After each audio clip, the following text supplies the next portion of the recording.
श्रीमते भक्ति वेदांत स्वामी इति नामिने नमस्ते सारस्वती देवे गौरवाणी प्रचारिणे निर्विशेष शून्यवादी पाश्चात्य देशतारिणे वाञ्छाकल्पतरुभ्यश्च कृपा सिन्धुभ्य एव च पतितानां पावनेभ्यो वैष्णवेभ्यो नमो नमः।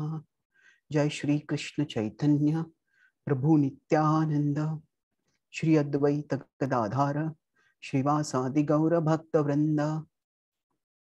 हरे कृष्णा कृष्ण कृष्ण हरे हरे, हरे राम राम राम हरे हरे। हरे Krishna. So, good to be here with all of you today, and we're discussing about scriptures today, faith and doubt in scriptures. So like earlier, I will use some PowerPoints to illustrate certain points, and we will also discuss some important broad principles. So I went through the PowerPoint which you had prepared about scriptures and what gives you faith and what causes doubt. So one thing I would like to begin is, what is the purpose of scripture? So it's generally people think that when you talk about scripture or religion, that is where faith is that is where we need faith. And when you talk about science, it is also about facts and reason. It is not like that. It is not never that simple. So here, let's look at this. I am sharing a screen. Hope you can see it now. So what is the attitude towards scripture, broadly speaking? See, some people think that if I have to follow scripture, that means that I have to have faith that replaces reason. Reason means logic, facts, everything. So this is actually blind faith, and this is condemned even in scripture itself. There are many cases within scripture and within the tradition where people who have blind faith, unreasoning, unthinking faith in something, they are reproached. In fact, so blind faith is rejected even in scripture itself. So for the most famous story of this is, there is a story in the Bhagavatam of Bali Maharaj. So Bali Maharaj is told by his priest, who is acting like his guru, that he doesn't have to surrender to Vishnu, who has come to him as. So that the story is that Vaman Dev comes to him and asks him for charity, and Shukracharya says, don't give him charity because he's Vishnu. So Bali Maharaj rejects his guru, who tells him to reject Vishnu. So the point over here is that the scripture themselves don't in any way recommend blind faith. Now, it is described in the Bhagavatam that Bali Maharaj thinks deeply. What should I do in this situation? We don't want to go into the depth of the story, but the point I'm making is, faith that replaces reason is not what scripture talks about. And some people say that actually, why do we need anything like faith at all? We'll just follow science.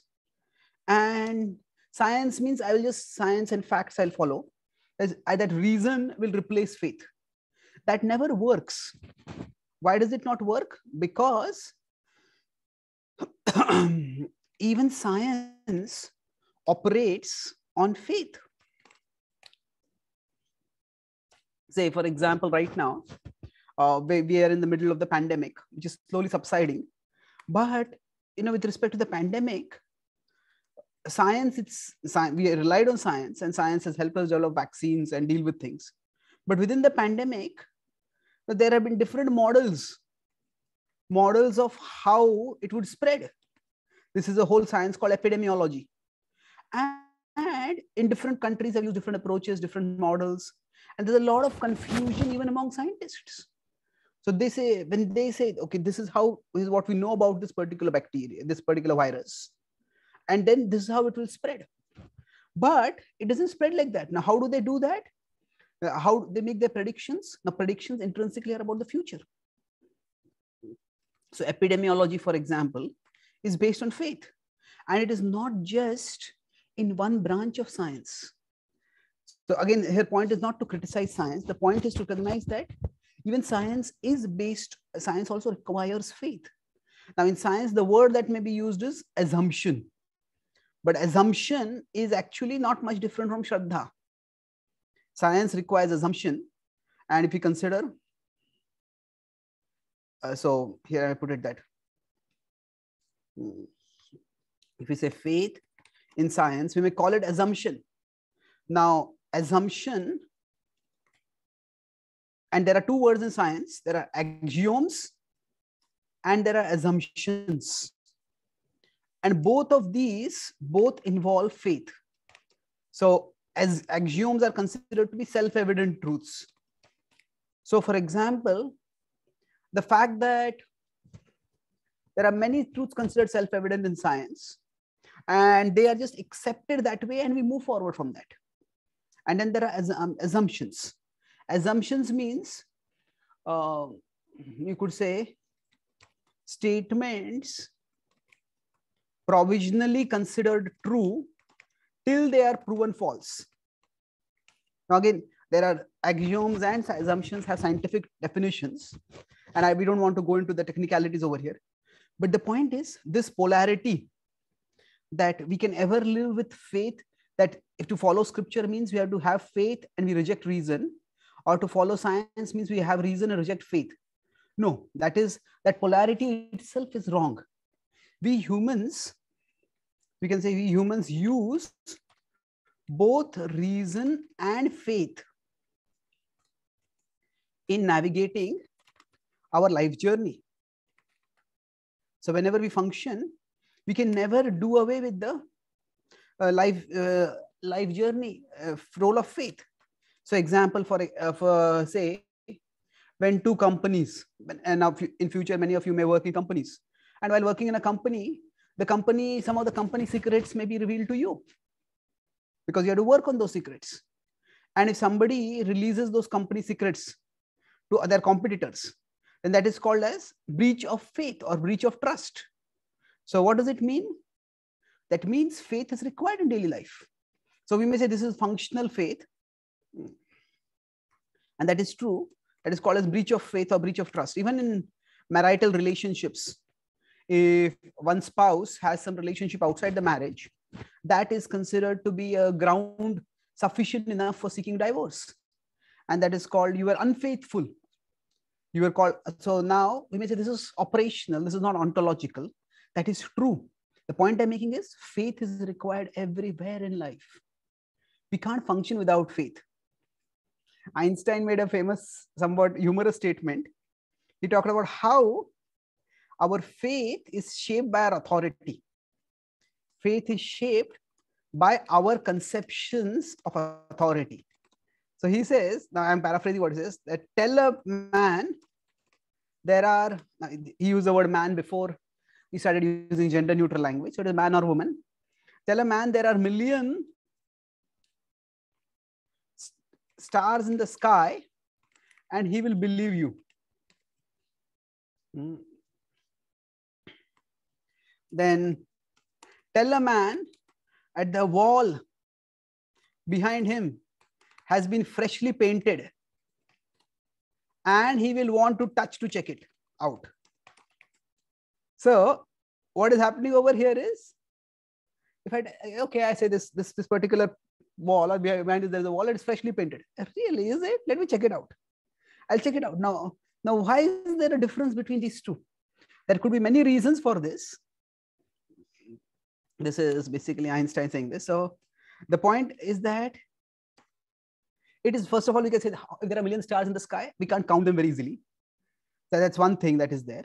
Second is, we feel that's not really very relevant to me. Maybe there are a million, there are a billion, there are 500,000. How does it make a difference? Well, okay, if I'm visiting somebody's house, whether the wall is freshly painted or not, how much of a difference does it make to me? It doesn't make much difference.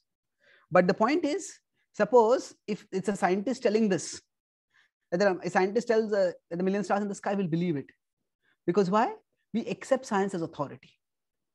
So basically, the point is faith is required everywhere in life. We cannot live without faith. So I'm not going to go into that subject, but that was one important point to recognize, the universality of the need for faith. Now, having said that, now the big question comes up that if we consider having faith in scripture, so basis of faith in scripture, why should we have faith in scripture at all? So here, let's first start with the principle of divine provision. Divine provision means, provision comes from the word provide. Divine is, of course, God. That if we look at the world around us, the means for living are provided.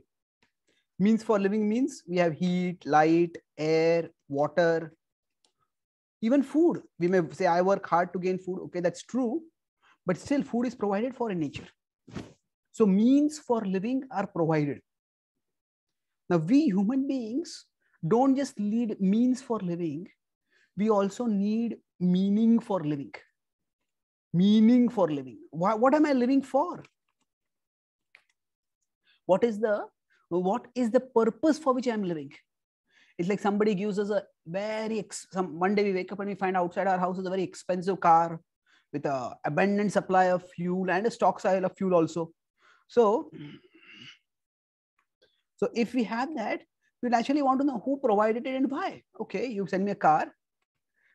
If a gift car appears, we'll want to know why is it there. So why is it there? What is the purpose? So similarly,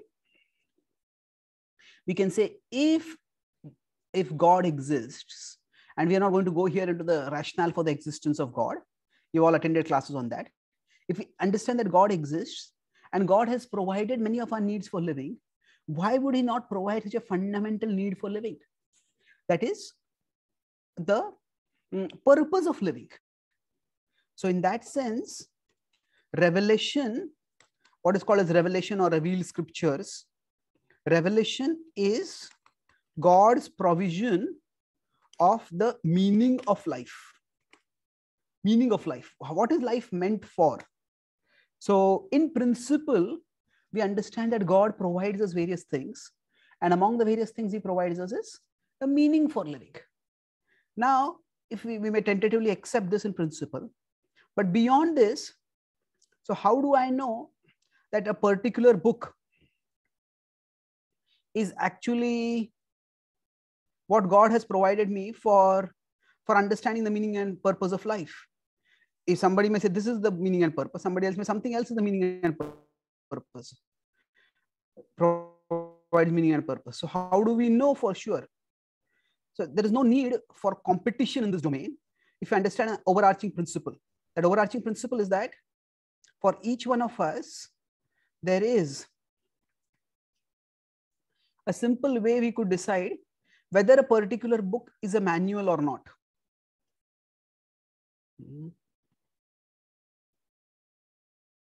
So if I say that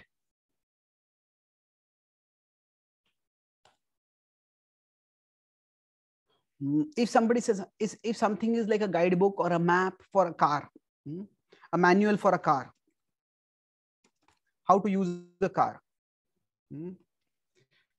So rationale for revelation. Actually, it's more for rationale for verifying revelation. Oh, it seems that my screen is not, okay, my screen is not being shared. Sorry about that. So rationale for, if you want to talk about rationale for revelation, for knowing what is revelation and what isn't. So if you have a manual for car, two things will happen with respect to the manual. One is that it will be sensible it will help us make sense of the car. And second is, it will help us put the car to better use. Two straightforward points. First is, if I got a car and next to that there is a book, one way is that it will help us make sense of the car. Okay, this part is here, this part is this part is this part is this. And second is, we can help us put the car to better use. Put the car to better use means what? Once we understand, okay, this is the purpose, this is the particular car, okay, fine. So if I do this, this will happen. If I do that, that will happen. In this way, we will be able to put the car to better use. So we can now check whether scripture helps us to do these things with respect to our life. That does it help us make better sense of what we have?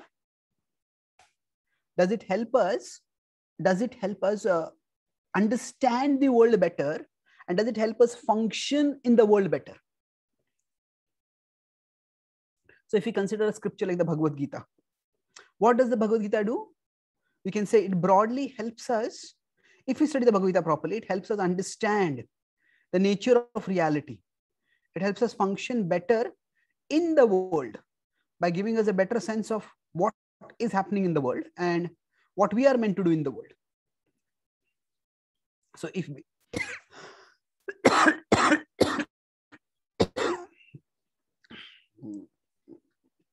say if we turn to the Gita, so Gita wisdom, does it help us understand ourselves and the world better?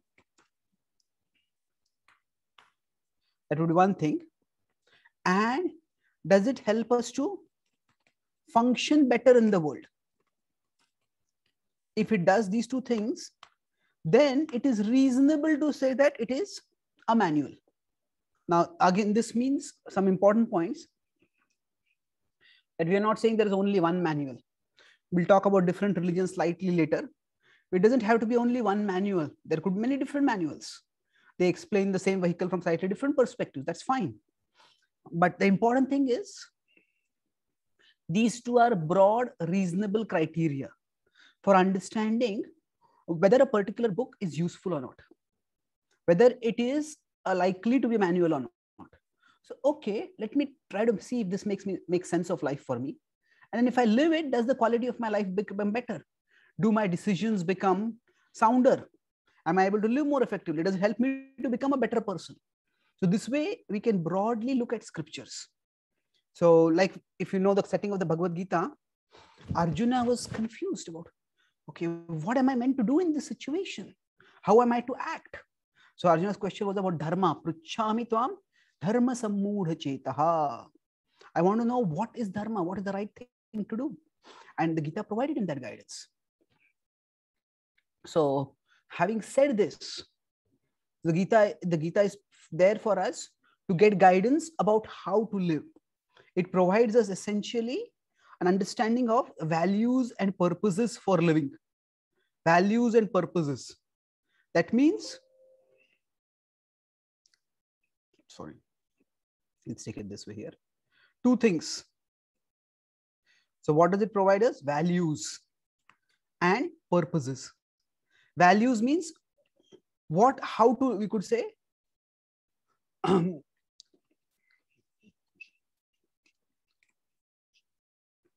what to prioritize and how.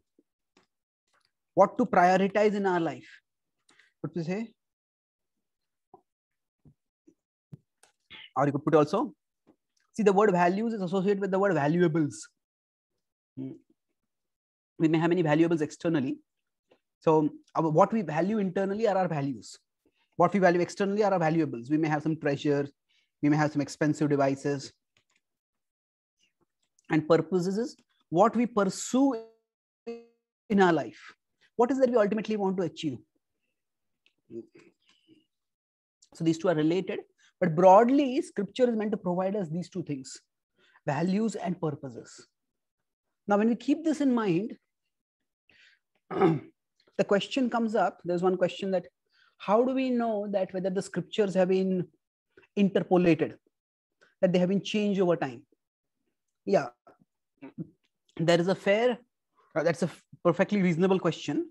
And of course, this is not just a question that we today are asking because we are intelligent. If you look at most of the commentators, they do, before most of the traditional commentators on the Gita, for example, Madhvacharya, before his commentary on the Mahabharata, what does he do? So Madhvacharya is a prominent commentator in the Vaishnava tradition. So he, and his example, I'm giving an example, they have something like a Pathantar Bhed. Pathantar Bhed means what they do is, traditionally there were no printing presses. Printing presses came to India in the 17th century, practically speaking, 17th, 18th centuries, and they became widespread. So at that time, books had to be rewritten. So first thing, if you look at the Indian context, hot climate makes any manuscript, makes survival of manuscripts difficult in this tropical climate. So manuscripts that are there,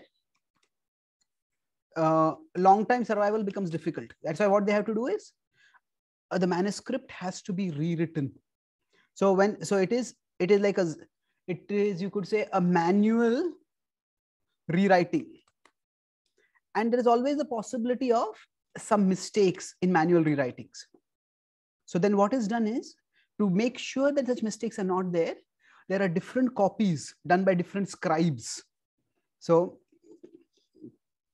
copies by scribes are carefully compared. And that's what is done in modern science also, or modern literature study also. If we go in the West and we look at the works of Shakespeare, or if you look at the works of thinkers before that, it's very difficult to check it out at a one-to-one level. But the important thing is that this mechanical process of checking, which is there, that is not the critical thing with respect to scriptures. Why is that not the critical thing? Because scriptures are meant for a purpose. And if they fulfill the purpose, then that is what is most important. So now, what is the purpose? If you consider scriptures to be like a guidebook or a manual for living, then if somebody is giving me a car, if suddenly I find a car, then what would, going back to the car metaphor, if I go back over here, that if I got car as a gift, then what would I need? Basically, two things. One is how to drive it, and second is where to drive it.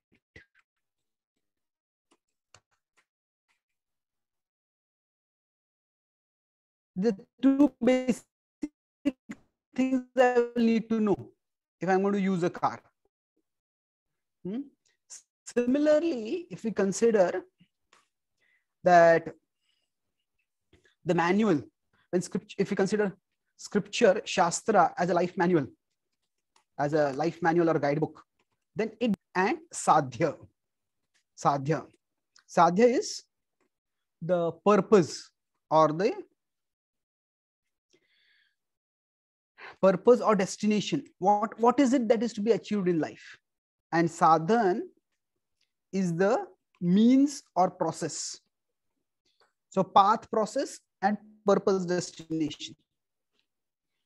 So means or process and purpose or destination. So you could say, instead of, you could use, so method or process. So now these two things are what are important while studying scripture. So how do we know that a particular scripture has been preserved as it is? Well, literal preservation is impossible for anyone to know. So how is preservation checked in real life? Say, if you consider medicines, now according to some statistics, 1 out of every 5 medicines in India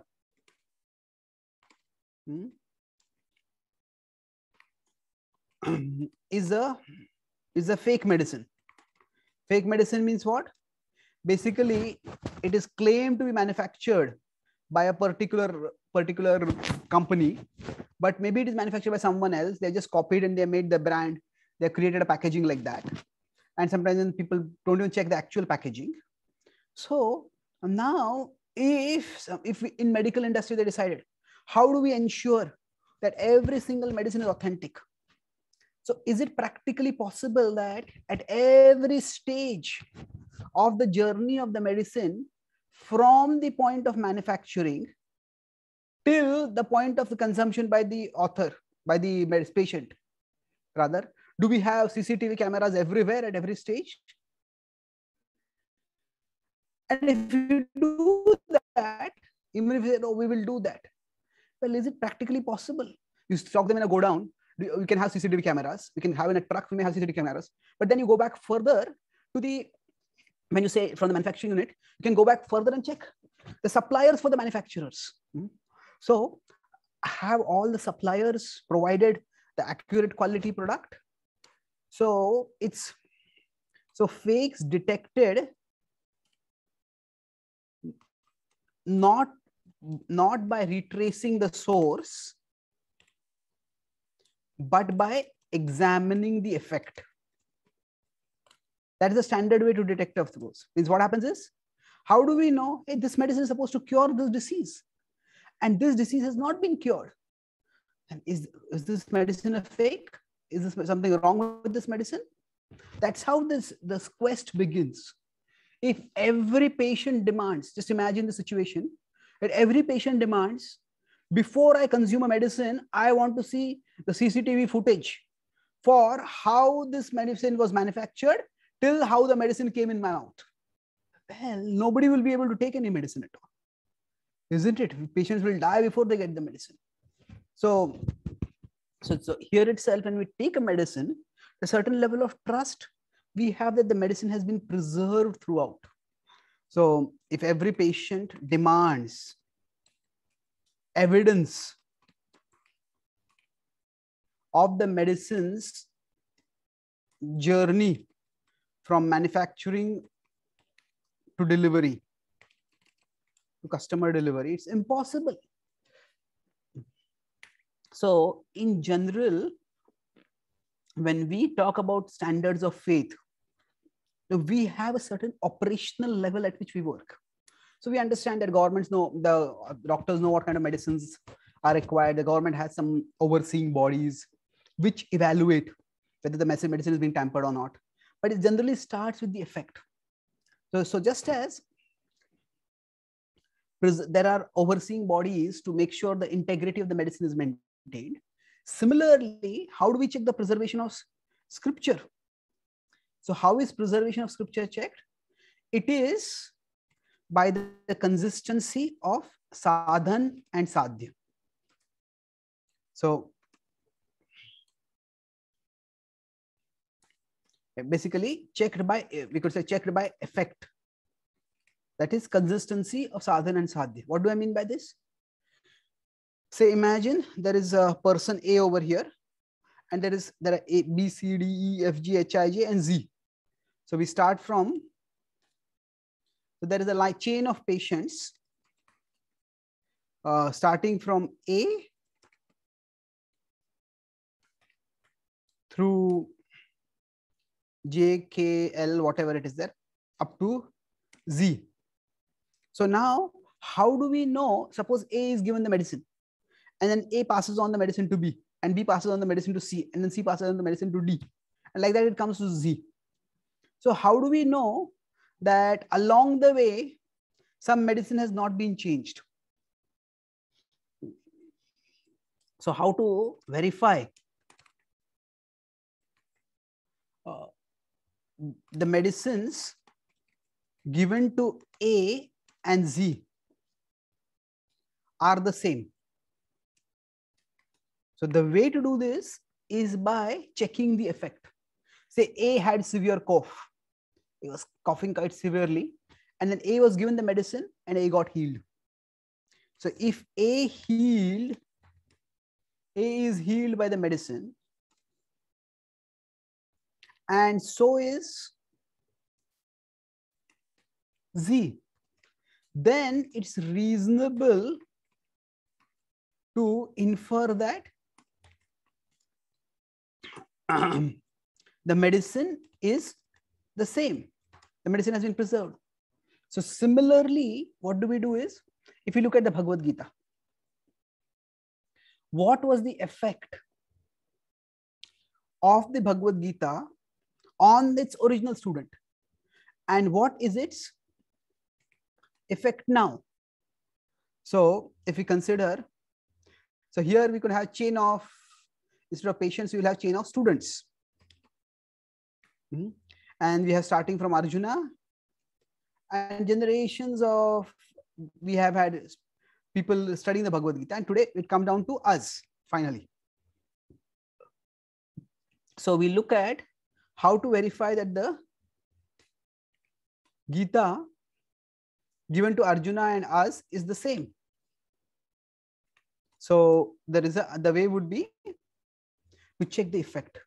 If we read the Bhagavad Gita, objectively speaking, it becomes very clear that what is the sadhan and what is the sadhya.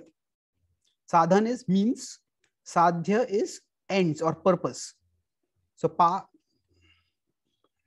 you could say path and purpose. So we'll see over here that the path that is talked about in the Bhagavad Gita, what does Arjuna do at the end of the Bhagavad Gita? Arjuna at the end of the Bhagavad Gita in 1873 declares, Karishye Vachanam Tava. Vachanam is words. Karishye is I will do. Tava is you. That means I will do your will. So I will do your will. This indicates that Arjuna is submitting himself out of love to Krishna's will, to Krishna's instruction. And this statement indicates Bhakti Yoga. Arjuna is not simply saying, I will do my duty of fighting. He's saying, I will do your will, Krishna. And this is just one reference. You can give many, many references if you read the Bhagavad Gita about how Arjuna's understanding is, as a devotee, I will fight this war. I'll do. So Arjuna embraces the path of bhakti. So if today we study the Bhagavad Gita and we find that those who teaches the Bhagavad Gita, they are themselves bhakta, they're practicing Bhakti Yoga, and they're teaching others, and those who are studying from them, they are also practicing Bhakti Yoga. That means the same essential current of knowledge, the same essential knowledge has been transmitted. Now, as far as the path is concerned, the purpose is concerned, Krishna himself mentions in the Gita, and Arjuna reiterates this in 10, 12, 13. He says, Krishna, you are the supreme reality. Param Brahma, Param Dhama. You are the supreme reality. So Krishna is the ultimate reality, that it is you who are to be attained. And today, if the teachers from whom we study the Gita and those who have studied the Gita along with us or before us, if they understand that Krishna is the sadhya and bhakti is the sadhan, then we can understand that essential message has been preserved. The essential message has been preserved. Now, as far as specific letters are concerned, specific words are concerned, in general, there is a possibility of interpolation. But then again, there are inbuilt checks and balances.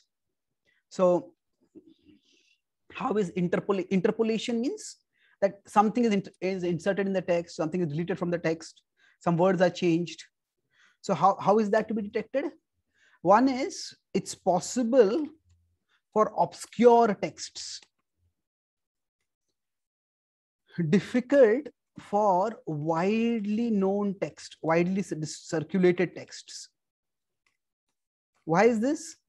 Say, for example, I wrote a message, say, and I can see some of you already say, I wrote a message and I gave it only to Vaibhav Prabhu. And then Vaibhav Prabhu shows it to Himanshu Prabhu. I can see you over here, the two of you. So now, if you want to check whether he has given the right message or not, now, if I had made only one copy of that message and then I had given it only to Vaibhav Prabhu, then it's very difficult for you to check. You have to basically trust Vaibhav Prabhu. But when Bhagavad Gita is widely circulated, There are different paramparas, different traditions.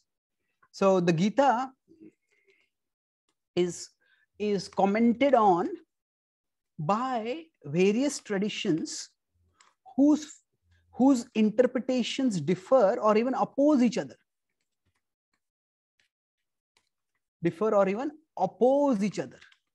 So for example, Shankaracharya has written a commentary on the Bhagavad Gita, Madhvacharya has written a commentary, Ramanujacharya has written a commentary, and their philosophies are quite different, and yet their Gitas are the same. So what is happening over here is, if each of them were just writing a book for their own philosophical purposes, then they could have changed the book itself. But they couldn't change the book because the book is very widely available. So generally, whenever a prominent teacher, if a prominent teacher comments on a book, then their followers preserve both the commentary and the book. Both the commentary and the book are preserved by their followers. Why? Because this is their teacher's teaching. So now we will see here, whether you get Shankaracharya's Gita or Ramanujacharya's Gita or Madhvacharya's Gita, their philosophies are widely different, but they are all commenting on the Gita.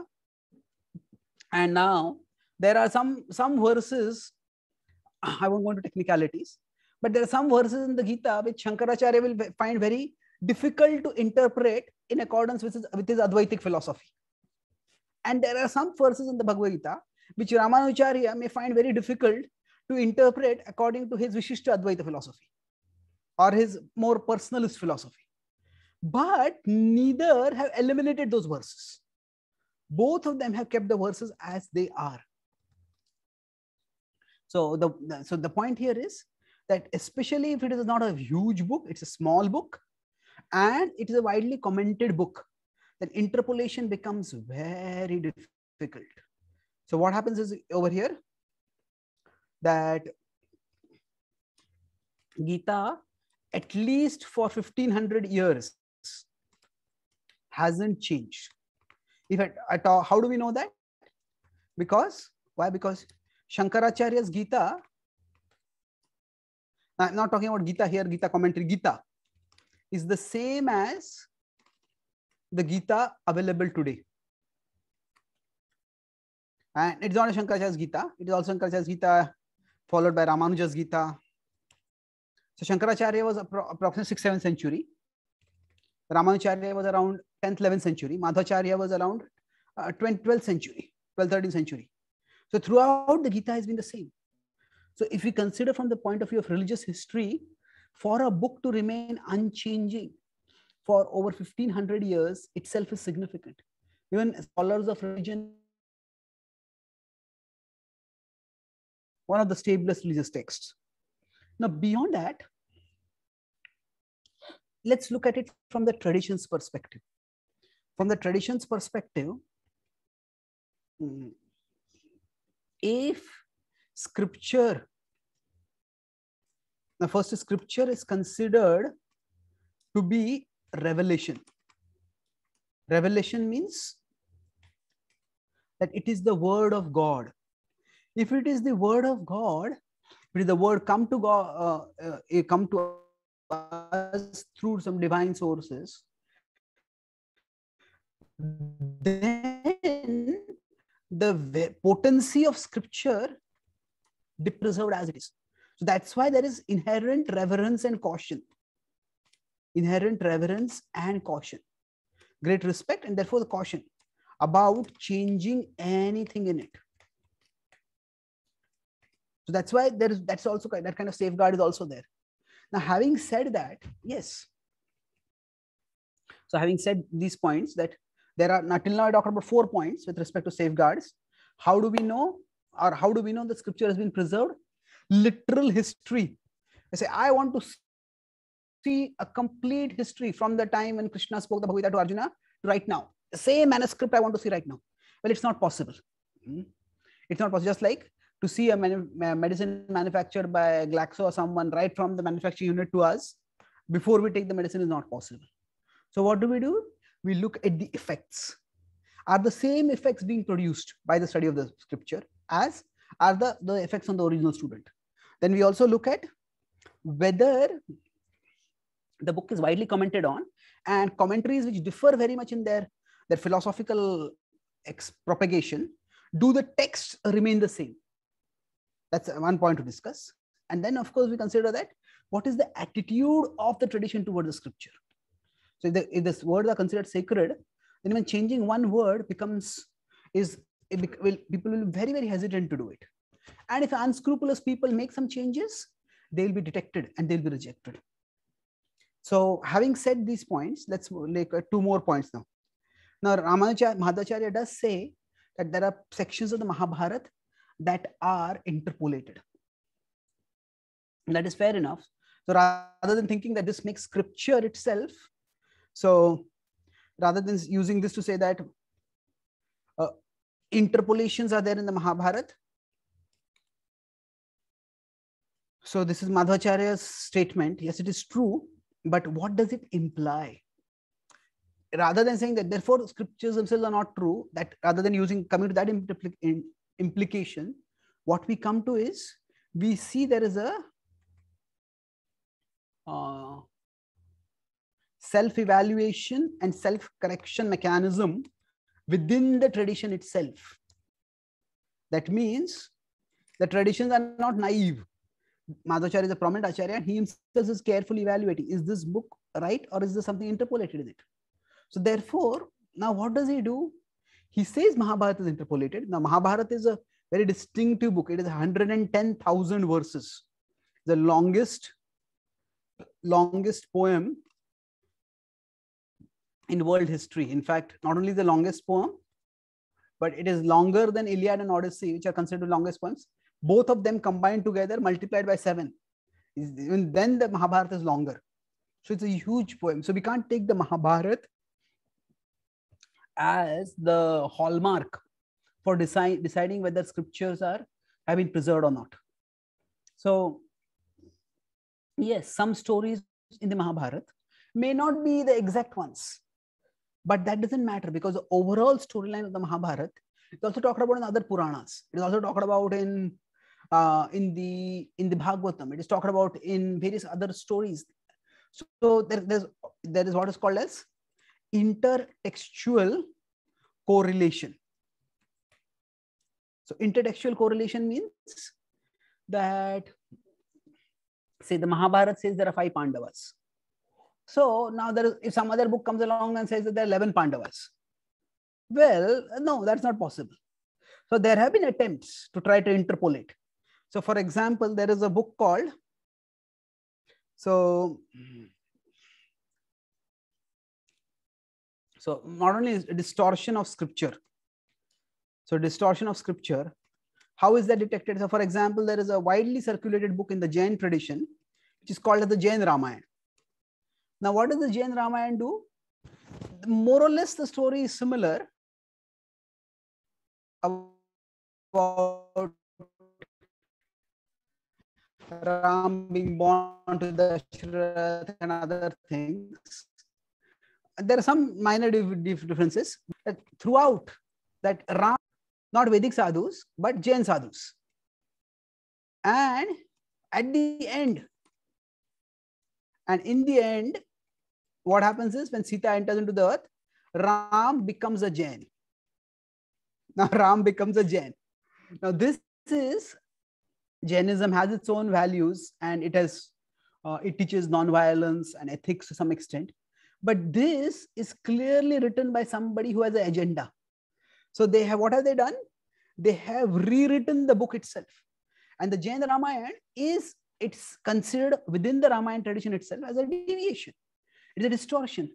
And it is not considered to be an authentic account by anyone by people who are devotees of Ram, those who want to study the Ramayana. So if something goes way off track, it becomes very evident and it is rejected. And so interpolations are possible, but how do we detect them? This Jain Ramayana is telling a story completely different from other stories, from other versions of the Ramayana. So Now, are there differences? Yes, there are differences, but we have to see how significant are the differences. So now differences within scriptures. So this is an important principle to understand. So for example, we have the Mahabharata and Bhagavatam. So some stories within them they differ. So why is this? Now it is not, somehow some people, they think that, in the people people were foolish and they just believed anything and everything that was taught, and we are the clever generation and we can find all these faults. But if we read the scriptures carefully, almost all the questions that we get about scripture, we will find that commentators have already got those questions and they have addressed those questions. That's why the point I made is, it is not simply faith, it is faith and reason combined together. So for example, Parikshit Maharaj's story is there. Parikshit Maharaj's story in these two books is slightly different. So there is an explanation given for this. And the explanation within the tradition itself is that Krishna Leela is like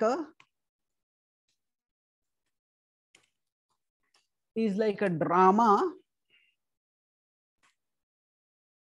performed repeatedly across the universe, across the many universes. There's not just one universe, there are many different universes, and across many different cosmic ages. So what happens is, say now you have, even in modern times today, say if you consider some classic Western tales, say you might have a movie, some of you may have heard of Cinderella, some of you may have heard of some Hamlet or something like that. If you consider Cinderella or Hamlet, Hamlet is by Shakespeare. So these, if they are performed as plays, or they are rendered as movies, or they are rendered as books. So what happens is, or if you consider any of Jane Austen's books, Pride and Prejudice, or whatever, so they are always told and retold in slightly different ways. And not only they're told and retold. So for example, if Hamlet was performed in the 16th century and Hamlet is performed in the 21st century, it's a play, but the character costumes will be different. Some of the storylines will be adapted. Some of the dialogues will be adapted. Because if we literally use Shakespeare's English today, it will not be understandable at all. People will be struggling to understand that English. So some of his quotes are preserved, some of his quotes may be changed. So similarly, what happens is, Krishna performs his Leela at different times in different universes and in different yugas. And when he performs these pastimes, not all the details are the same. Some details are different. So when a particular, if somebody is reporting, say in the 16th century, Hamlet was performed this way. In the 21st century, 16th century America, Hamlet is performed in this, or Europe, UK, Hamlet was performed this way. In 21st century, Hamlet is performed this way in India. So now, if you consider both of these, both of them were the way Hamlet occurred. But they need not be identical. So Krishna, when he performs his pastimes, he performs pastimes differently. So Mahabharata is describing Krishna Leela as it happened on one particular occasion. And Bhagavatam is describing Krishna Leela as it happened at a different occasion. So here we could say there are variations in plays, movies, books according to time and place, because the time, place, circumstance. So similarly, what happens is there is variation, but these variations are because of kalpa bhed. So Krishna in this particular Kali Yuga, or at the start of this particular Kali Yuga, performed his pastimes in a particular way. Krishna in a previous Divya Yoga, in a previous Kali Yuga, performed his pastime in a slightly different way.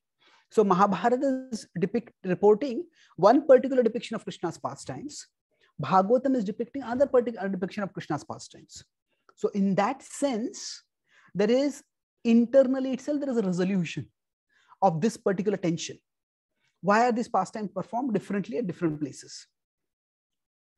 So now there are two more questions, after which I'll take these two questions, and after that we will move on to discussing about, if we have time, we'll discuss about some question answers.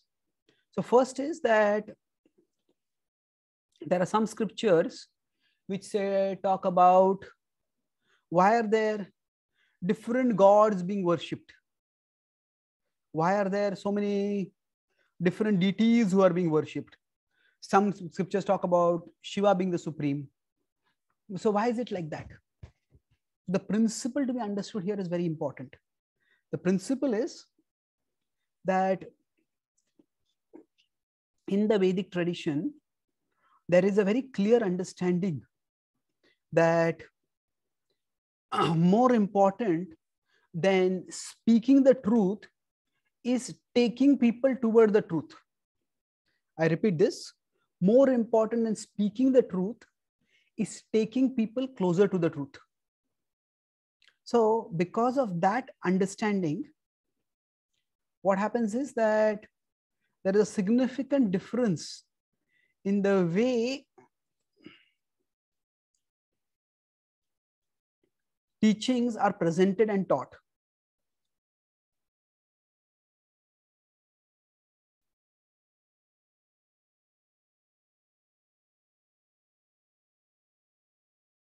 Okay. Let's see if this becomes clear.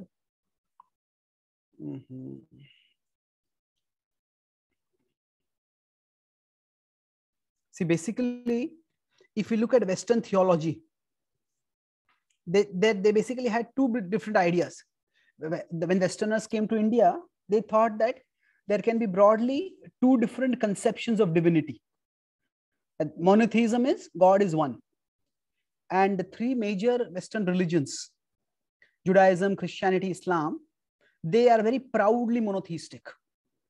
Of course, Christianity has a Trinity, and there are questions whether the Trinity is exactly monotheistic or not. But let's put it aside. They say we are monotheistic. And before that,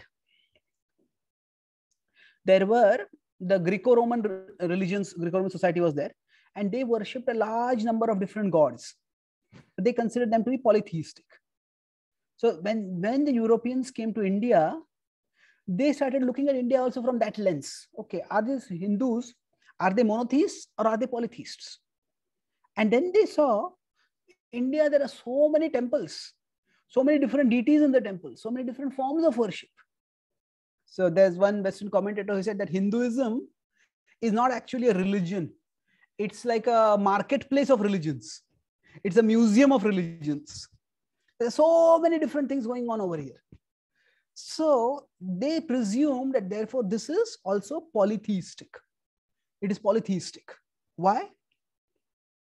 Because they look at the Vedic tradition, they saw so many different gods being worshipped, and they therefore said this is polytheism.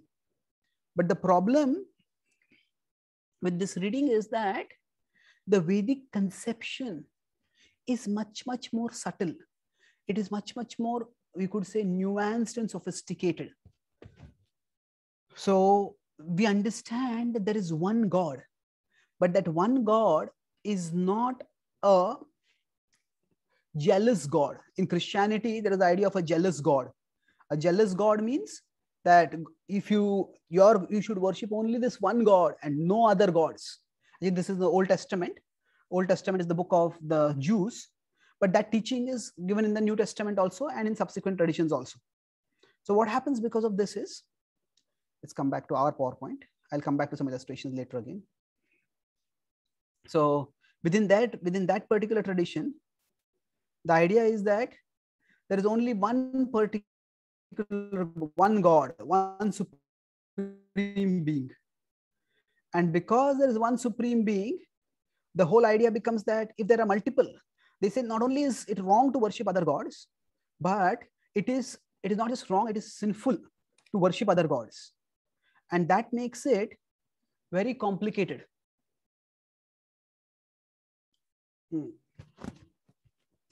So they think that there is one true God, and instead of worshipping that one true God, if you worship many gods, then you are actually being unfaithful to that one supreme being. So they said that that's why if you see in the Islamic tradition, we know about it primarily with respect to Islam, but it is true throughout history with respect to the Abrahamic religions, that as soon as they will conquer a kingdom, one of the first things that they will do is destroy the temples of other gods, because their idea is that there is one true God and all other gods are false gods. But that is a huge misunderstanding. In the Vedic tradition, the idea is not that there is one true God and there are false gods, but rather there is one true God with many, you could say, assistant gods. So what happens is, coming back to the same slide, I just need to. So the Vedic conception of God, it is too subtle and sophisticated to fit into these two categories. Say one side is monotheism, the other side is polytheism. But these are two extremes. If at all we want to explain what the Vedic conception of divinity is, why does it not fit into these categories? Because if at all you want to use the Vedic category, it's polymorphic monotheism. Polymorphic monotheism. What does it mean? That monotheism means there's one God. Morpha means form. Poly means many, like you have polygon.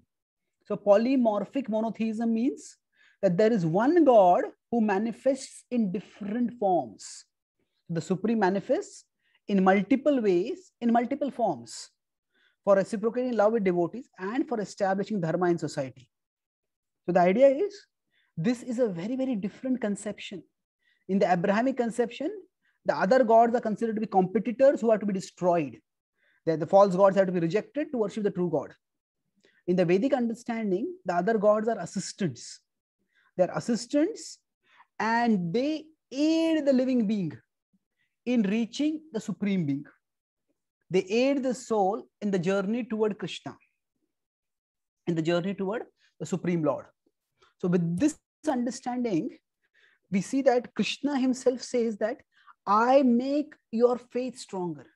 So see, the Vedic understanding is God is not jealous, he's zealous. Zealous means he's eager for the upliftment of the souls. He's eager that every single soul be elevated. So different people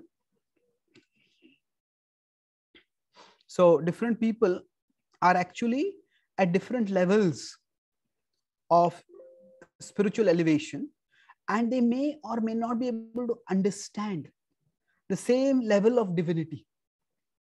So the idea is, let's see what's happening over here. So God is not jealous, he is zealous. Zealous means he's eager for our elevation. He's eagerly working and waiting for our elevation. Jealous means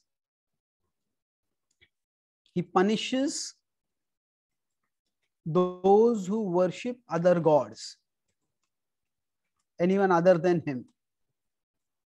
That is not at all the mood of the Gita. So why so many gods in the Vedic scripture? So the Bhagavad Gita describes that God is zealous. He is eager for our elevation, whether it is by worshipping him or by someone who represents him in some way. Someone who represents him in some way. So in the seventh chapter of the Bhagavad Gita, Krishna tells that if somebody wants to worship, somebody is attracted to a particular form of worship, Krishna says, I make their faith strong in them. I make their faith strong. Why? Because Krishna is not concerned with his own glorification. His concern is with our elevation. So I'll explain this with a metaphor, but let's look at the verses first, which illustrate this point. So are there texts which describe Lord Shiva's worship? Yes, there are texts which describe Shiva's worship, which describe the goddess worship, which describe Ganesh Puja. They're all there, but why are they there? That is the important thing to understand. They are there because Krishna is concerned more about our elevation than his own glorification. And because of that, he says that if for some reason you're not able to worship me, that is perfectly okay. You can worship whoever you feel attracted to. And by following that regulation, you will become elevated. So can you see the Gita verses that I'm depicting over here now? So this is Bhagavad Gita. Yes, please. So this is Bhagavad Gita 7:21. So Krishna is saying over here, yo yo yam yam tanum bhaktaha shraddhayarjitum icchati tasya tasya chalam shraddham tam eva vidhamyaham. So he says yo yo, whichever form, whenever, yam yam tanum bhaktaha, whichever form somebody desires to worship, shraddhayarchitum icchati, shraddha with faith, architum, worship with faith, one desires to worship, icchati, shraddhayarchitum icchati. So tasya, unto that person, achalam shraddham, to that person I give faith. And what kind of faith? Achalam, firm faith. For what and then what happens? Tam eva vidhamyaham. Vidhamya means I give. So what Krishna is saying is, if somebody desires to worship, somebody is attracted to the form of Shiva, somebody is attracted to the form of Ganesh, somebody is attracted to the form of, say, Kartikeyan, and somebody is attracted to the form of Durga. Whichever form somebody desires to worship, Krishna says, I make their faith strong. Then what happens after that? Sataya shraddhaya yuktas, with that, equipped with that faith, the faith which Krishna has given to them, tasya aradhanam ihate. They worship that particular deity, ihate, they worship. They aspire to connect with them, and labhate jatataha kaman. And then their desires, whatever they may be, those desires, they get the desirables. Labhate means to gain. Labh hona. Labhate jatataha kaman. But how are they getting it? Mayaiva vihitan hitan. It is I who am giving them those fruits.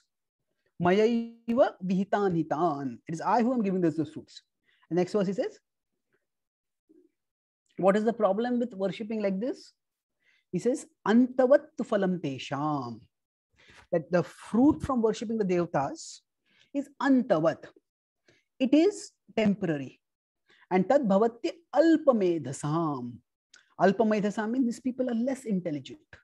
Alpamedhasam. Devan devayajo yanti. Those who worship the devatas, they go to the devatas. Mad bhakta yanti mamapi. Those who worship me come to me. So what is going on over here? Why is Krishna make their faith give them the faith? Why does Krishna provide for them? So to understand this, let's begin with one particular story, and then we will try to adapt that story to our particular context.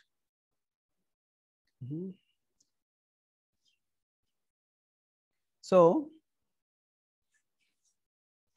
there is the story of the prodigal son, which comes in the Old Testament.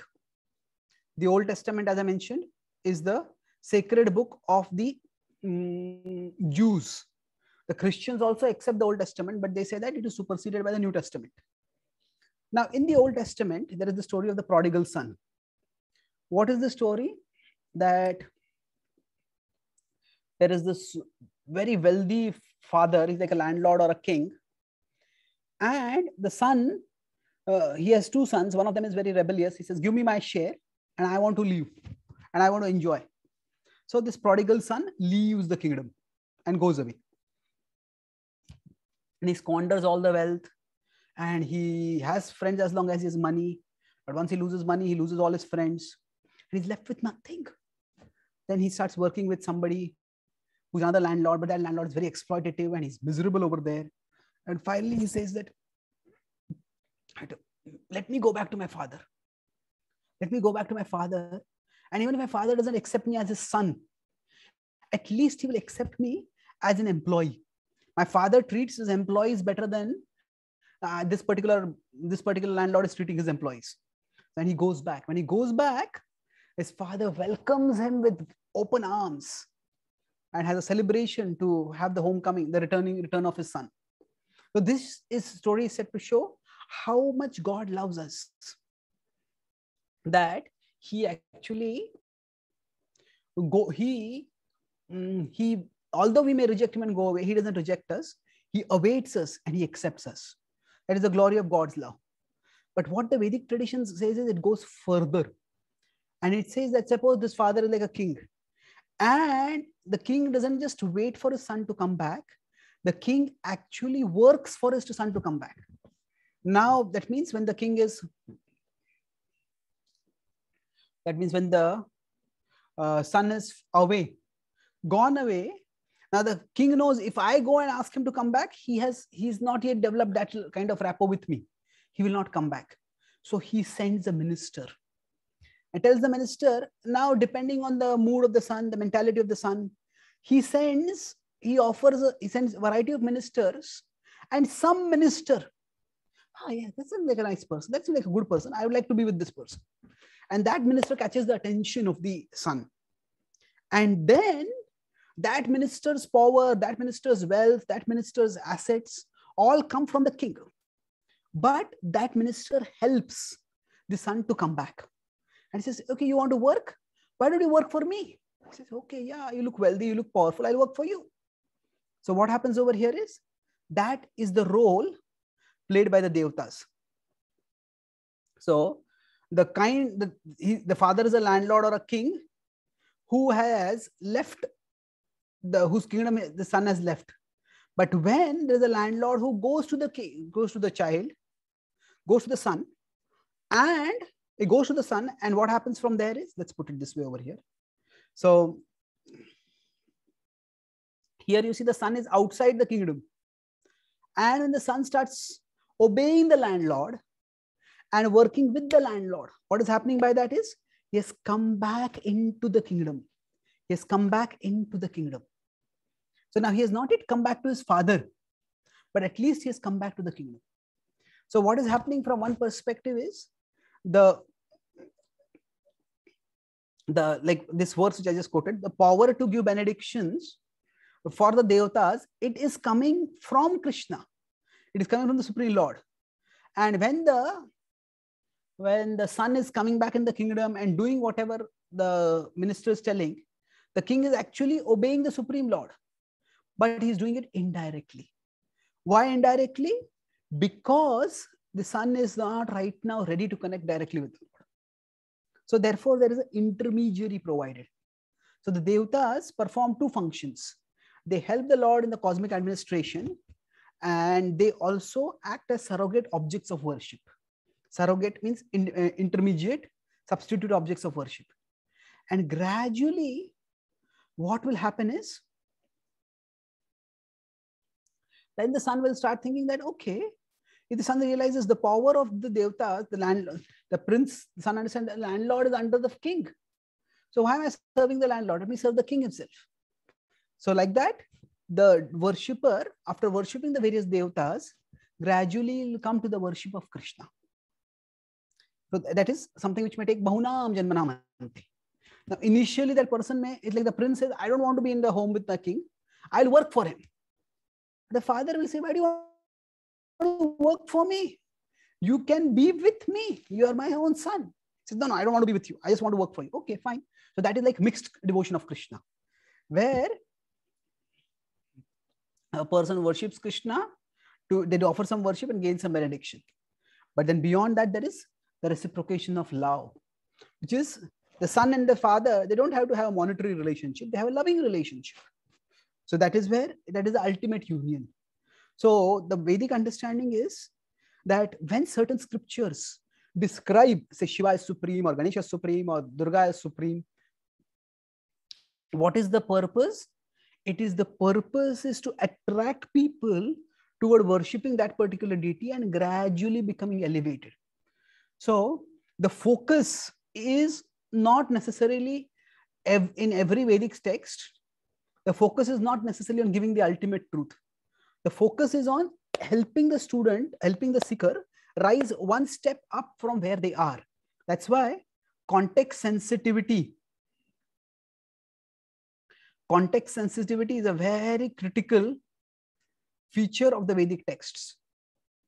Context sensitivity. Context sensitivity means who is speaking to whom. So Vedic texts don't always give the ultimate truth everywhere. They often give the truth that will elevate their reader, even if that truth is not the ultimate truth. Even if the truth is not the ultimate truth, they give the truth that will elevate. So for the prince, it is, this is the king and you have to obey the king. Forget it, I'm not going to do that. Okay, this is a minister and he's a better minister than the person whom you are working with. Okay, let me work for that. So whenever we see somebody who's worshipping a devta, maybe in our own family, there has been a tradition of worship of devtas. So when we see such worship, we have to understand that this is their, whoever is doing this kind of worship, they are also a part of the plan of the Lord. And our purpose should be to, first of all, we philosophically, carefully understand what the purpose of scripture is. And then gradually, we can, if we study the scriptures carefully, we'll see that there is abundant scriptural basis for the worship of Krishna. But at the same time, if somebody is worshipping somebody else, there's no need to get into an argumentation with them. Krishna talks about this in 3:26 in the Gita, that na buddhi bhedam janayet agyanam karma sanginam joshayet sarva karmani vidwan yuktah samacharan. He says na buddhi bhedam janayet, that don't disturb the minds, don't torment the intelligence. Agyanam karma sanginam. Even if those people have incomplete knowledge, even if these people have some particular attachments, it's like the child, the lost child is not yet ready for the reuniting with the father. Don't condemn him for that. Joshayet sarva karmani. Engage them so that they'll be gradually elevated. Vidwan yuktah samacharan. The wise person acts in that way. So the worship of the devtas is a manifestation of the compassion within the Vedic scriptures. Now we may say, won't this lead to confusion? Yes, the possibility of confusion is there, no doubt. But confusion is there everywhere. You know, let's say Christianity talks about only one God. But Christianity has given only one God. But within the Christian tradition, there is a Protestant tradition. There are Catholics and there are Protestants. And within the Protestant,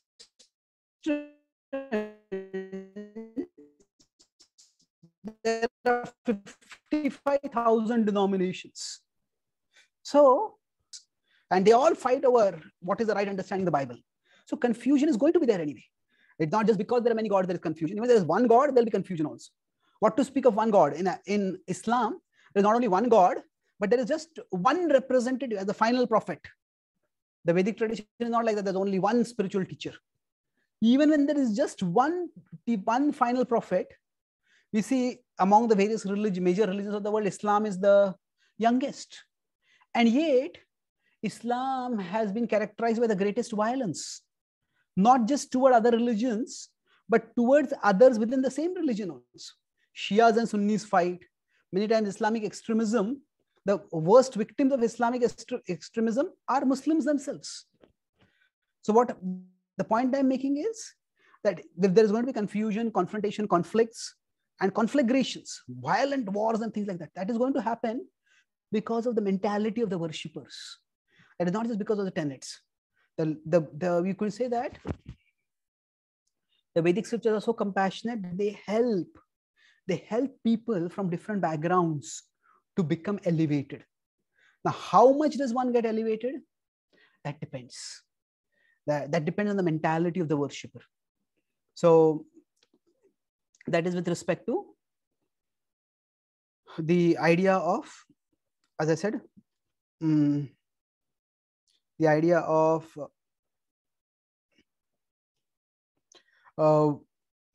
why there are various gods which are described.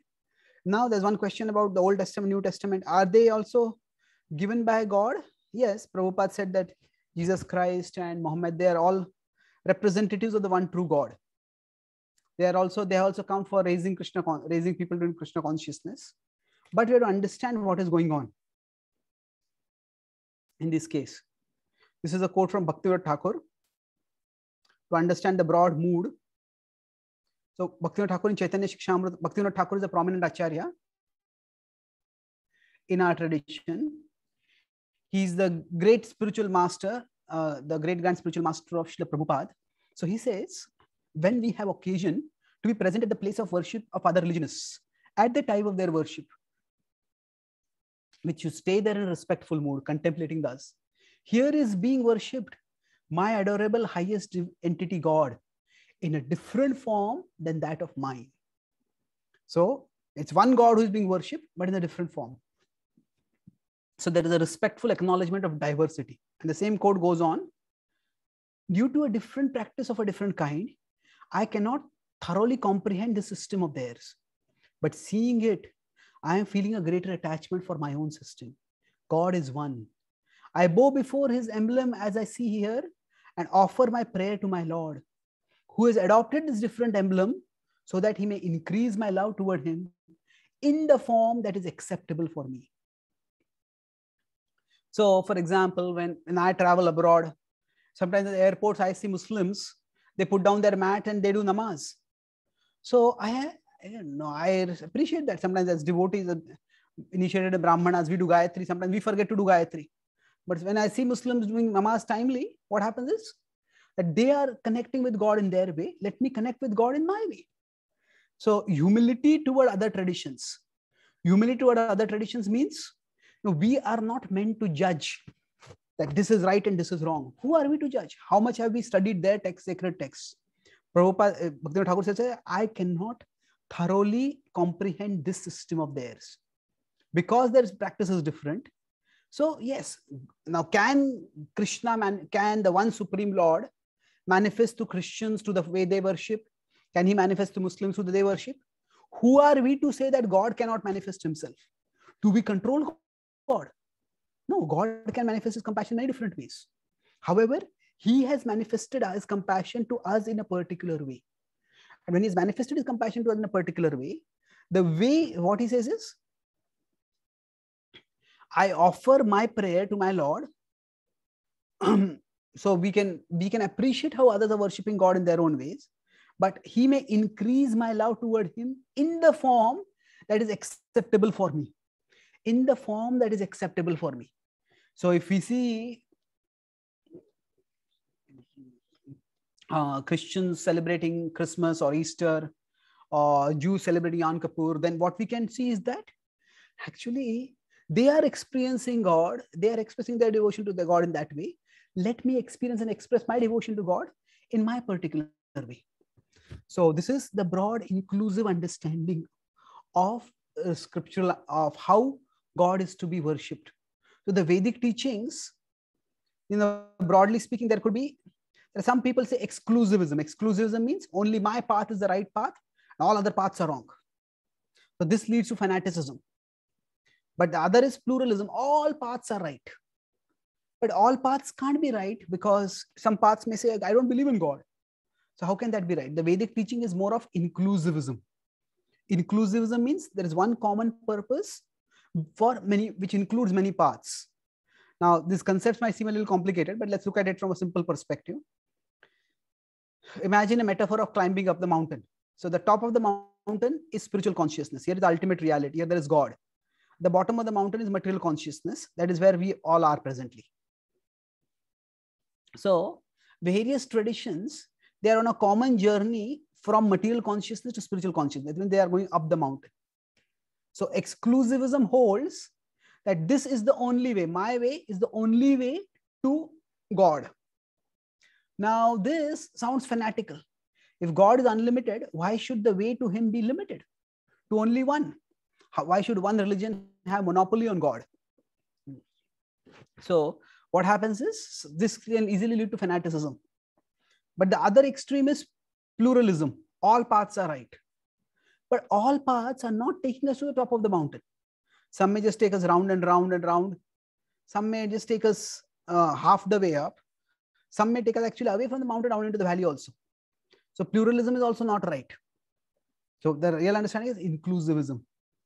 Inclusivism means that there can be many different paths up the mountain. But the point is they should be going up the mountain.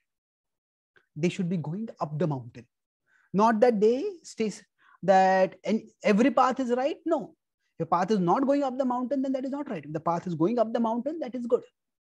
When Prabhupada was asked about Jesus Christ, he said, what do you think about Swami, about Jesus? Prabhupada said that he is our guru. We worship him like our guru.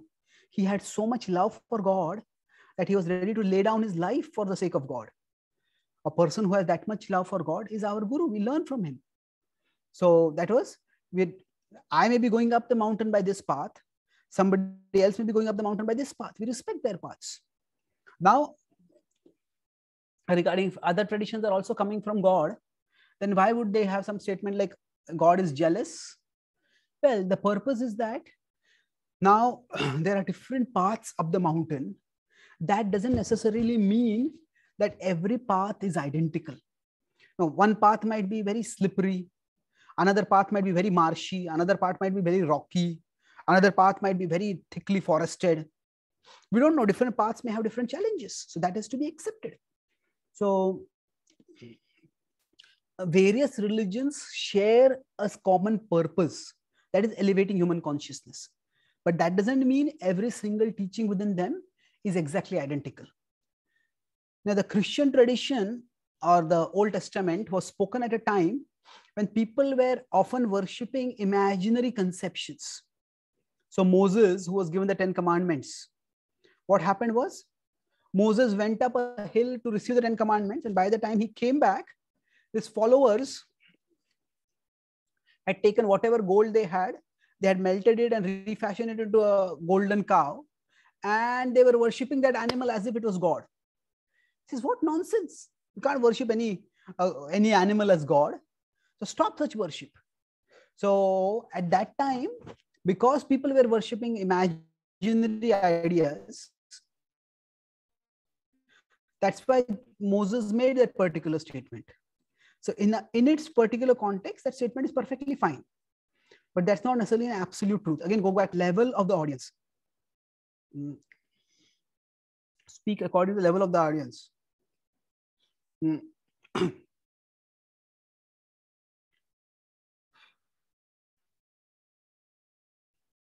So now, regarding now one last statement, I know there will be many questions, but I want to address the important question till now, which is left out. That about, did Prabhupada say that man did not go to the moon and scientists' missions have gone to the moon? Well, what happens is sometimes Prabhupada's statements have not been understood properly. And that often creates a far bigger problem than it needs to be. That Prabhupada made many, many different statements about the moon. And sometimes one particular statement is taken and that particular statement is absolutized. Let me see quickly if I can find. Prabhupada has made at least 4 or 5 different quotes about the moon. But he has sometimes said that we went to the moon, but we didn't access the moon. Sometimes he said that, okay, we didn't go out of the Earth's orbit itself. Sometimes he said that even if you've gone back to the moon, what is the big deal about it? What have we achieved by going to the moon? See, Prabhupada, we have to see that what was Prabhupada's purpose? No, Prabhupada established the International Society for Krishna Consciousness. Prabhupada's purpose was a particular thing. Prabhupada's purpose was not International Society to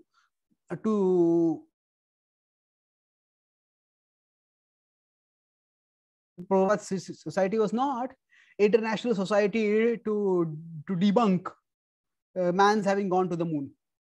None of that was Prabhupada's purpose. Prabhupada's purpose was to establish Krishna consciousness. And when he spoke some things, and what was his point, we have to understand. So I have a whole presentation on this, but let's quickly look at some quotes. What were Prabhupada's statements?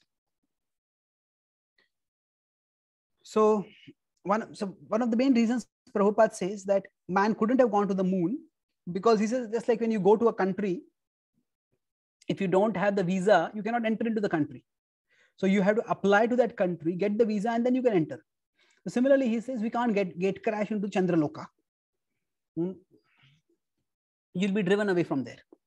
Now, having said that, we know in today's world, if people have sufficient means, the illegal immigration is always possible. If you go to Calcutta and Bengal, so many Bengalis from Bangladesh are immigrated into there. If you go to the southern coast of America, it's filled with over 1 million immigrants from Mexico and other parts of the world who have come that way. So what Prabhupada is saying, in principle, it is not possible. But that doesn't mean it is impossible. Somebody may go there and illegal immigrants may stay there till they are detected and then they are evicted. And he said that, okay, even if they're going to go to the moon, they cannot stay. They are going and coming, it's uselessly going and coming. Another place he says we can go by 3 means: by spaceships, mystic powers, or demigod worship. So spaceships, he doesn't say specifically, even we could make human spaceships and we could have gone there. Then he says that, yes, they attempted to go to the moon, maybe they went somewhere else. They were diverted elsewhere, that they didn't go to actually to the moon. Now, I'm not going to go through all these quotes, but now Prabhupada is, what did you get by going to the moon? We got sand. Now, this is a very strong criticism. You might say this is hypocritical. Actually, initially, when the moon mission was suggested, how did they get funding for it? For the 3 ways. One is that in future, we will have regular space tourism. And anybody and everybody can go there, just like you go for a picnic to a hill station, you will go to a moon. Well, that has not happened. Second was, we will go to the moon and we will find many precious minerals over there. And we'll find precious minerals over there, and that's why we will enrich the earth. That has not happened. Third was that they said, if you go to the moon, then we will colonize the moon. And humans from here can not only go there for tourism, but we can stay over there. That has definitely not happened. So, so Prabhupada basically has given different statements about the moon issue. And you could say this statement is the main focus of Prabhupada. Modern man has struggled very hard to reach the moon, but he has not tried very hard to elevate himself spiritually. If one has 50 years of life ahead of him, he should engage that brief time in cultivating this practice of remembering the Supreme Personality of Godhead. This is the introduction of Bhagavad Gita. So this was Prabhupada's main focus. If you see Prabhupada, it is an international society for Krishna consciousness. It is not an international society for any other things. So Prabhupada's main point is that we're making so many endeavors for improving things materially. Why not make some endeavors for progressing spiritually? So that was the main thrust of his teachings. So now, as far as, so there are a few more statements also, but I won't go into those right now. So what actually happened? Did humans go to the moon? There could be 3 possibilities. That we went, but we went to a 3D projection of Chandraloka. I'll explain what that means.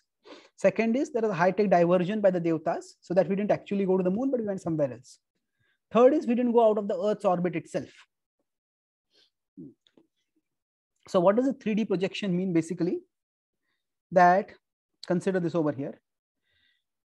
Say a map is a 2D projection of the territory. Say if somebody moves their finger from Pune to Mumbai, have they gone from Pune to Mumbai? Well, in a sense, their finger has moved on the map from Pune to Mumbai. But are they going to experience the gateway of India when they go to Mumbai? Just by moving their finger there? No, they are not.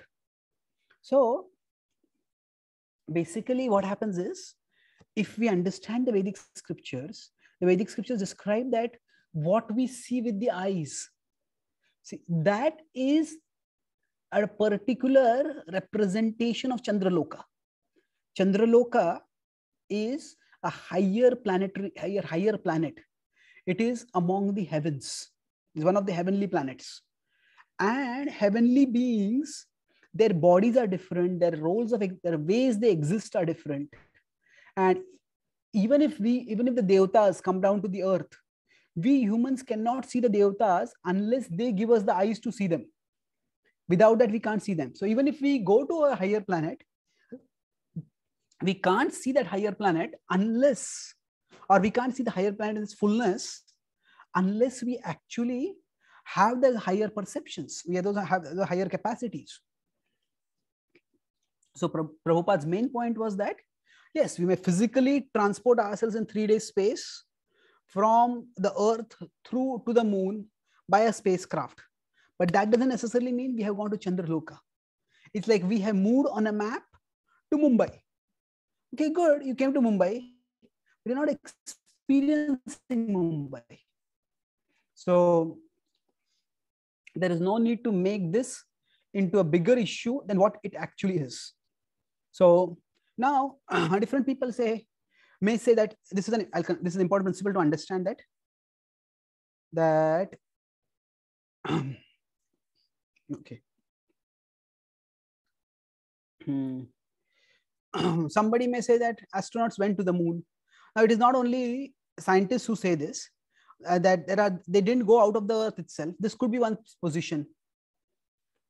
And there are even skeptics in today's world who may be called as conspiracy theorists, but they also challenge the moon mission or now the Mars mission. But the point is, what was Prabhupada's position? Prabhupada, some devotees may say that we went to the moon. Some devotees may say we didn't go to the moon. That doesn't matter. We should keep moving toward Krishna. That is the key thing. The key thing is we should not let these statements distract us from Krishna. And Prabhupada made many different statements in different contexts. So this illustrates, this moon issue is a classic illustration of an unnecessary competition between science and scripture. Science tells us, okay, science, we can make spacecrafts and we can move around on the earth, we can move around to space, we may go here, there. Scripture is talking about some other domain of reality, some other dimension of life. So why bring the two into competition and create unnecessary tension?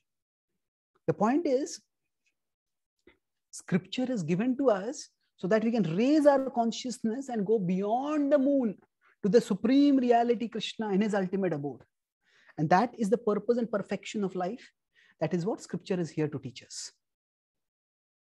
So that's the answer to the question about the moon. I think I've answered all the questions in the PowerPoint that were there.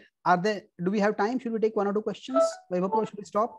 I don't want to go over time. Yes, Prabhuji, we can take 1 or 2 questions. Okay.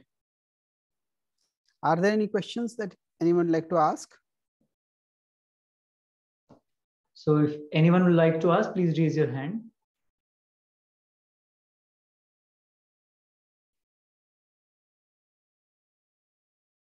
Okay, Prabhuji, I think there's no question for today. Oh, yes. Okay. So thank you very much. Prabhuji, one boy. Yes. Yeah, go ahead. Hare Krishna, Prabhuji. Dhanavad Prana. My question is that Prabhupada in his books frequently says that as sun reveals himself by giving light to us, unless sun gives light to us, we cannot see him. And Krishna also similarly staying within our heart gives us capacity to see him. So as you are on the spiritual path, did you realize Krishna, Prabhuji? Is Krishna revealed to you from within like the sun? Is it possible, Prabhuji? Yeah, see, in general, when Prabhupada was asked this question, have you seen Krishna? Prabhupada said, what is the use of asking this question? Now, if somebody says, I have seen Krishna, or somebody says, I have not seen Krishna, well, it ultimately depends on your faith in that person. So some people, if somebody claims, I have seen Krishna, if you have faith in that person, we'll accept it. If you don't have faith in that person, we will not accept it. So that's the whole point, that the way the Bhagavad Gita is presented, the way the Upanishads are presented, it is not centered on faith alone.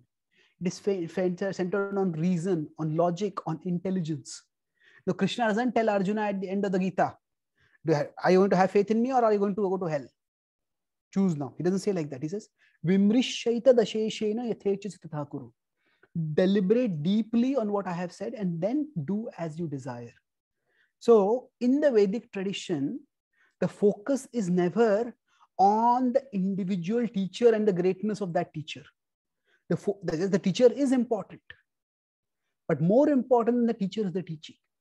So Prabhupada said that I can give you the process by which you can see God.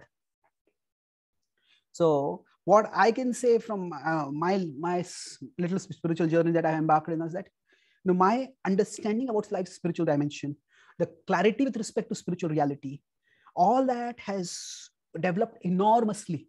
So my own capacity to understand spiritual truths and to share spiritual truths, they have increased enormously. Whether I have had a particular specific spiritual revelation or not, I don't think that's particularly relevant. It's like, say, this is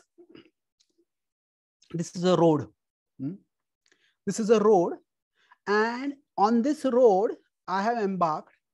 And as I've embarked on this road, at the end of the road, like going back to the mountain metaphor, mountain climbing metaphor, which you saw in the diagram. So I found one path to go up to the mountain, and I can clearly see that I have gone some way up the mountain. Now, have I seen what is at the top of the mountain? Well, I won't make any claims about that. But the point is, I can clearly see that I'm closer to the top right now, and the bottom, which was there, I'm further away from that bottom. So in that sense, this is a path which, if you follow, you will also experience your consciousness rising. You'll also find that self-centered, unwholesome desires and cravings like anger, greed, envy, arrogance, lust, they will decrease, and service attitude and mastery, all these will increase, and these indicate that we are on the spiritual journey. So if we emphasize too much on the stature of the teacher, it's not that the stature of the teacher is not important, but you emphasize too much the stature of the teacher, then we might end up becoming perfect. That's why I'm following. Well, the person's perfection is not as important as the fact that the person has given us a process by which we can become purified. Normally, we would expect a doctor to be healthy. If a doctor is sick and the doctor says, I can cure you of this medicine, well, why didn't you cure yourself first? So that is a reasonable expectation. So we definitely, if the doctor needs to be reasonably spiritually healthy, reasonably healthy to administer medicine to the people. But in the current COVID pandemic also, it has happened that at least there are 5 prominent doctors who gave videos and talks and other, which help a lot of people to become cured of pandemic. But they succumbed to the pandemic and they died, maybe because they were old, they had some pre-existing conditions, whatever happened. So if our faith is, you told us we can be cured of pandemic, that this is how to protect ourselves from COVID, and you became sick. Therefore, I'll not take the treatment which you're given. Well, not necessarily. So that's why Krishna consciousness has to be seen more as a transformative process rather than a belief or faith-centered system. Yes, certain amount of faith is required when I take a medicine. But the focus is not that this doctor is perfect and that's why I'm taking this medicine. The focus is that, okay, this doctor knows how to treat this medicine. And if I take this, let me take this and let me see if I get treated or not. Okay. So thank you very much for this thoughtful question. Hare Krishna, Prabhuji. I have one question. Yes. Prabhuji, you have told very nicely about how to interpret misconceptions, like Prabhupada told this Prabhupada statements like that. But whenever I see completely against statements to the science, like for example, in Ramayana, I have seen that in one point they have told that Earth is completely flat, and below that there is one big cow who is balancing this entire flat Earth. Like, how do I interpret this type of completely opposite to science? Okay, this is a big subject of cosmology. See, first of all, when the Ramayana is a book, see, every book has a particular purpose. If you look for the Ramayana, what is the start of the Ramayana? Valmiki is asking what are the characters of ideal person and who is the ideal person. So the Ramayana, the start itself indicates This is not primarily a book of geography or cosmology or cosmography. It is a book about character. It is a book about devotion. It is a book about the formation of facing adversities with dignity, with grace. That is the purpose of the book. So now, if you see within the Vedic tradition itself, there are broadly, there are the Puranic texts which give some cosmology, and then Siddhantic texts. Siddhant is another genre of knowledge, which also give cosmology. And the cosmology described in Siddhantic texts, there the word Bhugol, the earth as a round comes up. Earth as a spherical object comes up. So when we see certain descriptions like these, which seem to radically contradict modern science, we have to look at what is the purpose of the book. Is this book primarily a cosmological text? So there are cosmological texts, and there are I think in Indian tradition also Aryabhatta and others were prominent thinkers, and they have come up with various ways of explaining, okay, the Puranic cosmology and Jyotisha cosmology, if they are different, Siddhantic cosmology, they are different. What is the reason for the difference? So they are having a different purpose. They are having a different perspective. So the idea of the earth, or there being a cow below, or there being a naga, divine serpent below, they are all meant to convey certain points. Sustains life. The cow sustains life by providing us milk. The cow and the bull tills the land and gives us grains. So that principle of sustenance is being conveyed over there. If there is a description of there is a serpent below, then the principle again is that serpent is the bed of Vishnu. Anantashesh is the bed of Vishnu, and how that which is dangerous for human beings, a snake. We run away when we say snake, but Vishnu is so transcendental, so different from us, that he reclines on a bed of snakes and there is no danger for him. So whatever dangers are there for us in this world, if we take shelter of Vishnu, we will be freed from those dangers. So there are depictions which are given to convey certain points. Not everything within the scripture has to be taken in the sense of, what would be the word? In the sense of a naive literalistic understanding. Ultimately, Shastra is Kavya. It is poetry. It is poetry means that you see what is being said in what context, what purpose. The Bhagavad Gita says that, for example, that first it says the soul is indestructible. Avinashi tadad viddhi. That is 2.17 in the Gita. And the same Gita says in 16.21 that there are three things which destroy the soul. Trividham narakasyedam dwaram nashanam atmana. They destroy the soul. So now we may say the soul is indestructible. How can the soul be destroyed? But these three things which destroy the soul, what are they called? Lust, anger, greed. So here, when it's a lust, anger, greed, they destroy the soul. It is not referring to literal destruction of the soul. It is referring to the destruction of the spiritual faculty of the living being. Capacity to understand spirituality, to even be interested in spirituality. So these kind of statements, they're not necessary to be seen from the point of view of naive literalism. Look at the internal scriptural dynamic. What is the purpose that is being conveyed over there? Hare Krishna. Hare Krishna. So thank you very much, Prabhuji, for taking out your time and sharing so nice, wonderful insights on this topic of scriptures, faith and doubt on scriptures. So let us all thank Prabhuji by loudly chanting one time. Haribol. Thank you very much, Prabhuji. Hare Krishna. Thank you. So let us end here. Tomorrow we will have session again at 4 o'clock by Radhesham Prabhuji. Hare Krishna.